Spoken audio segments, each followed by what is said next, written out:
Hi, everyone. Hope you're doing well today.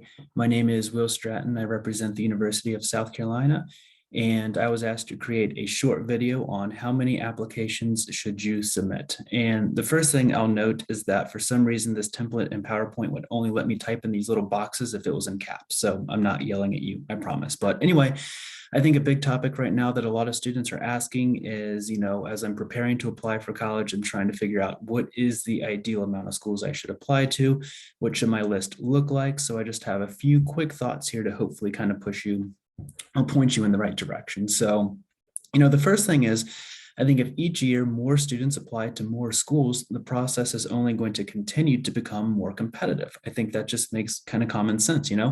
When I hear of students applying to 20 plus schools, I think that really makes me anxious for you because that's just doing really nothing but, in my opinion, putting more pressure on yourself. And I think that it just adds a lot of undue stress to this process. So, in admissions, we don't like having to say no. Wait lists and decisions of deny are really not where we want to be. But when that applicant pool is growing every year, unfortunately, that tends to be what happens. And, there's a lot of different theories on why this process is becoming more competitive. But I think one really simple thing is that in many ways, students are applying to way more schools than they ever have before. And the only way to bring this back to earth a little bit is if we kind of shape down that list. So, if you want a number, I would say 10 schools at the most. I really think that we should be single digits here. Again, I think 20 schools is way too many. And my concern is that students are going to say, okay, well, this year I'm going to shoot for 30. And I think we should, really go in the opposite direction. I think we should really get back to 10 schools at the most. Another reason for not applying to too many schools is that it's difficult to keep track of all of the different deadlines and procedures that different schools are going to have.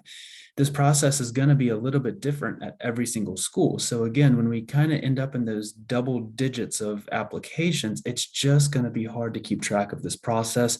Again, it's going to be stressful.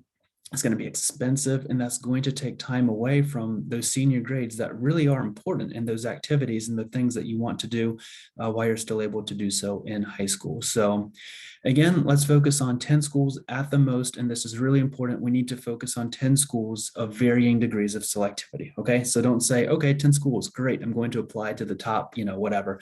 I think that we really need to focus on what are, again, up to 10 schools that are a good fit for you. And you may be thinking, well, what do you mean by fit? So I would say, just in a nutshell, we need academic fit, we need social fit, we need financial fit. So we need to make sure that the schools you apply to are places that you really want to be, places that you would be happy to wake up and enjoy your life if you're there for 4 years. So again, a smaller list, but a list of schools that you really want to be at. And the last thing that I'll mention here is my task for you, my challenge is focus on one school, maybe look for a hidden gem, a school that you don't know much about, or maybe a school that you haven't heard of at all, but you could get really excited about, and go ahead and apply to that school and add that to your list.